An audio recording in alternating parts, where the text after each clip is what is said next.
বিসমিল্লাহির রহমানির রহিম। আশা করি মহান রাব্বুল আলামিনের অশেষ রহমতে আপনারা প্রত্যেকেই ভালো আছেন। আমি সাক্ষ্য দিচ্ছি যে আল্লাহ ছাড়া কোনো মাবুদ নেই।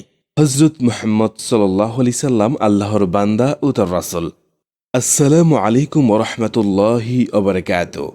রাসূলুল্লাহ সাল্লাল্লাহু আলাইহি সাল্লাম মিরাজের রাতে জাহান্নামে এক মহিলাকে দেখলেন যে তাকে লোহার তার দ্বারা ঝুলন্ত অবস্থায় রাখা হয়েছে, অর্থাৎ তার জিভ টেনে বের করে সে জিহ্বার সাথে বেঁধে তাকে ঝুলিয়ে রাখা হয়েছে।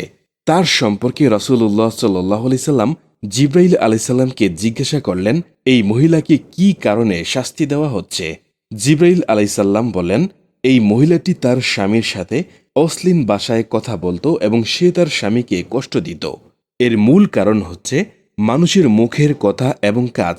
মুখের কথার কারণে বিয়ের মতো এত সুন্দর ও মজবুত বন্ধন ভেঙে যেতে পারে নিমিষেই। মুখের কথায় হয়তো শারীরিক কষ্ট পাওয়া যায় না, কিন্তু মানসিক যে কষ্ট পাওয়া হয় তা তার হৃদয়ে ভেঙে দেওয়ার জন্য যথেষ্ট। এই কাজটি অনেক স্ত্রীই করে থাকেন। মাঝে মাঝে স্ত্রীরা এমন কথা বলে বসেন যার কারণে নিজের অজান্তেই স্বামীর মনে অনেক কষ্ট দিয়ে থাকেন। তাই চলুন বন্ধুরা, আজকের ভিডিওতে আলোচনা করি যে 5টি কাজ বা কথা আপনি আপনার স্বামীকে বলেও কখনো বলবেন না, তাতে স্বামী বেশি কষ্ট পায়। আর যদি স্বামী কষ্ট পায় তাহলে সে জান্নাতে প্রবেশ করবে না। আর স্বামী যদি খুশি থাকে তাহলে তার ব্যাপারে রাসূলুল্লাহ সাল্লাল্লাহু আলাইহি সাল্লাম কি বলেছেন শুনুন। তিরমিজি শরীফে আছে, এই হাদিসটি আপনি একবার মনোযোগ দিয়ে দেখে নিতে পারেন। হযরত উম্মে সালমা রাদিয়াল্লাহু আনহা থেকে বর্ণনা করেন, রাসূলুল্লাহ সাল্লাল্লাহু আলাইহি সাল্লাম ইরশাদ করেছেন, যে মহিলা এমন অবস্থায় মৃত্যুবরণ করবে যে তার স্বামী তার প্রতি সন্তুষ্ট, সে জান্নাতে প্রবেশ করবে। তো সেই 5টি কাজ বা কথা হলো, 1 নাম্বার, স্বামীর অর্থনৈতিক ব্যাপারে কটাক্ষ না করা। সংসার এবং স্ত্রী চালানোর মতো অর্থ যদি কোনো পুরুষের না থাকে তাহলে তিনি নিজেই অনেক বেশি মাত্রায় বিষণ্ণ এবং হতাশ থাকেন নিজের জীবনের উপরে। তার উপর আপনি যদি তার অর্থনৈতিক অবস্থা নিয়ে কিছু বলে ফেলেন তাহলে তার আত্মবিশ্বাস ভেঙে যায় ও নিজের প্রতি আস্থা নষ্ট হয়ে যায়। মানসিক কষ্ট পেতে থাকেন অনেক বেশি।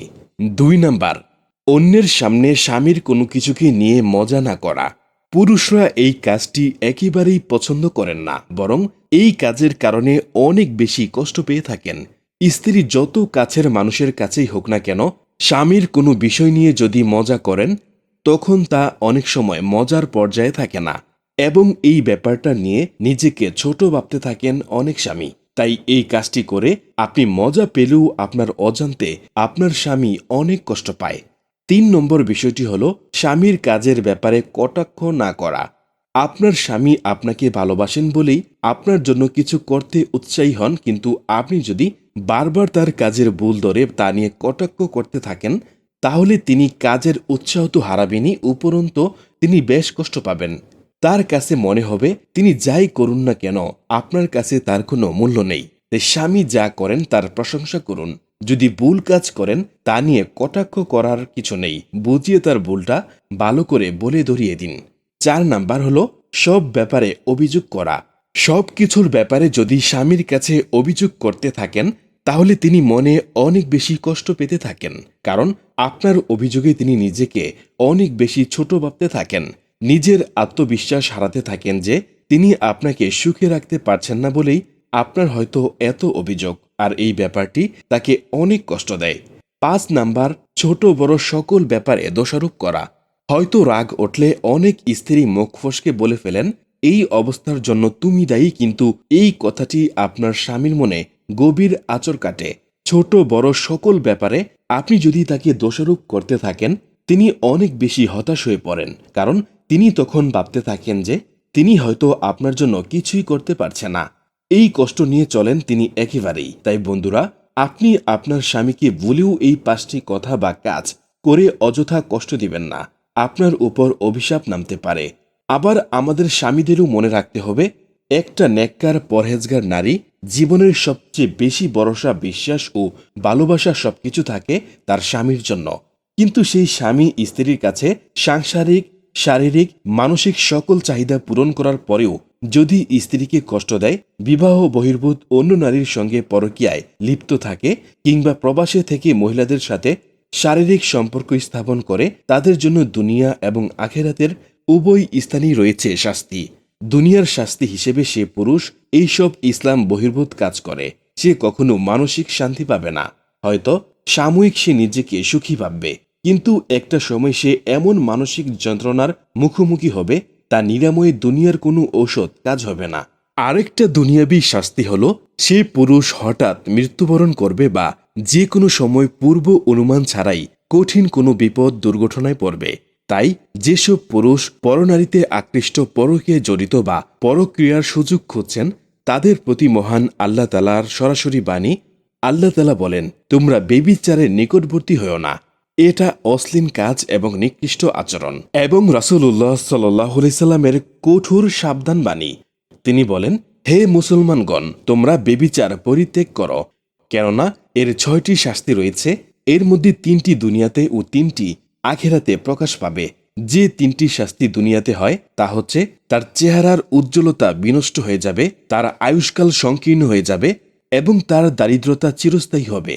আর যে 3টি শাস্তি আখিরাতে প্রকাশ পাবে তা হচ্ছে, সে আল্লাহর অসন্তোষ, কঠিন হিসাব ও জাহান্নামের শাস্তি ভোগ করবে।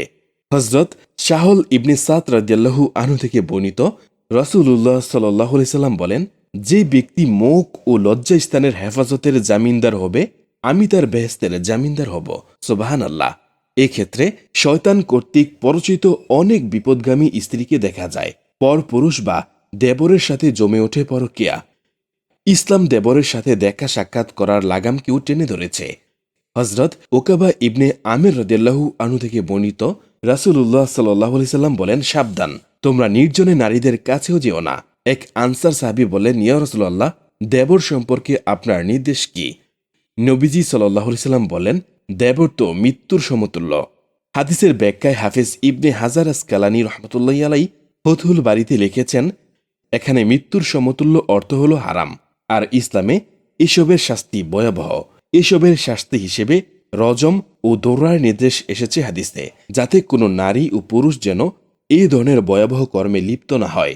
অপর ব্যাখ্যায় বলা হয়েছে, মৃত্যুকে মানুষ যেমন ভয় করে, তেমনি হারাম সম্পর্কের ব্যাপারেও মানুষ যেন সেভাবেই ভয় করে। প্রিয় দর্শক, আজ একটি গুরুত্বপূর্ণ বিষয় আলোচনা করলাম। যদি ভালো লাগে অবশ্যই লাইক করবেন এবং বন্ধুদের মাঝে বেশি বেশি করে শেয়ার করবেন। এবং আপনি যদি এইরকম ভিডিও আরও পেতে চান, তাহলে এই চ্যানেলটি সাবস্ক্রাইব করে ভিডিওতে একটি লাইক করে দিন। প্রত্যেকের সুস্বাস্থ্য কামনায় আজকের ভিডিওটি এখানে সমাপ্তি। আসসালামু আলাইকুম ওয়া রাহমাতুল্লাহি ওয়া বারাকাতুহু। আল্লাহ হাফেজ।